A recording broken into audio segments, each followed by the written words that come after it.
Salut tout le monde, c'est Nat. Aujourd'hui on se retrouve dans une nouvelle vidéo. On va réaliser une génoise. Pour ça on aura besoin d'œufs, de sucre, de farine et de maïzena. Donc la farine et la maïzena on va la tamiser pour avoir un biscuit qui sera vachement plus léger et moelleux. Pour commencer on va mettre le sucre dans les œufs et on va venir remuer tout de suite au fouet. Donc très important de remuer de suite après parce qu'en fait sinon ça va cuire vos œufs. Donc on vient tout de suite fouetter nos œufs avec nos sucres.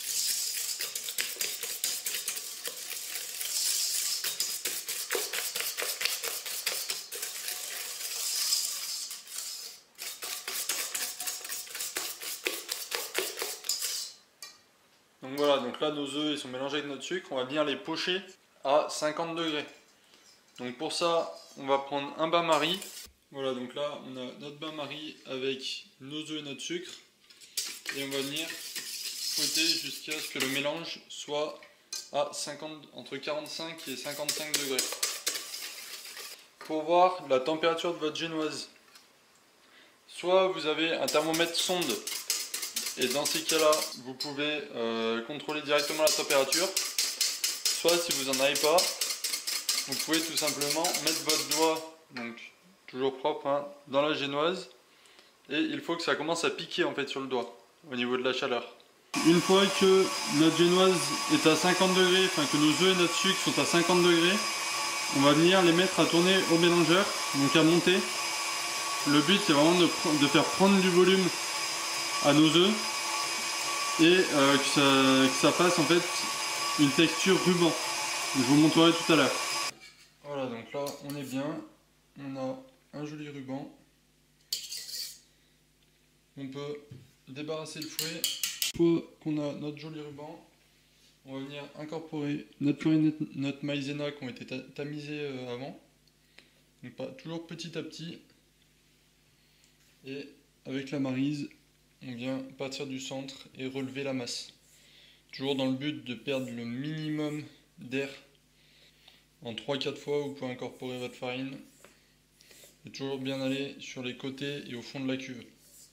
C'est là que la farine, en général, vu que ça a une densité plus importante, elle vient se déposer au fond. Il faut toujours bien faire attention à ne pas faire retomber votre mélange. Une fois que notre génoise est prête, on va garder la maryse, on en aura besoin après. On va venir garnir nos cercles. Là, moi j'en ai pris 2, la recette a été doublée.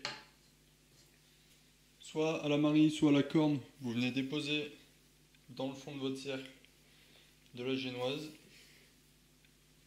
Donc quand même une bonne quantité.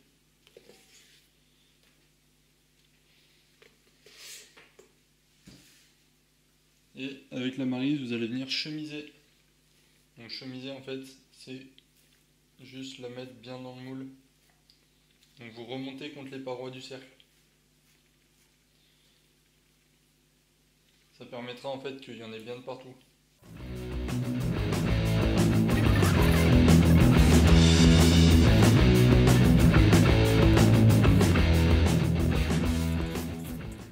Près à la moitié de la hauteur du cercle.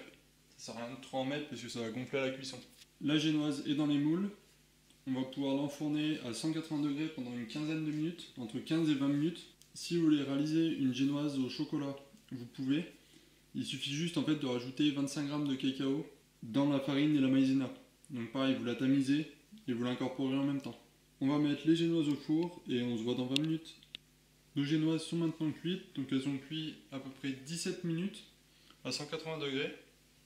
Pour vérifier la cuisson, plantez toujours un couteau. On appuie dessus, elle doit revenir en fait à sa place. Donc là c'est le cas, du coup ça veut dire qu'elle est bien cuite.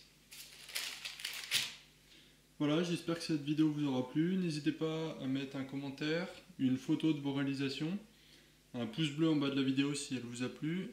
Retrouvez le lien du site dans la description et on se voit bientôt. Salut!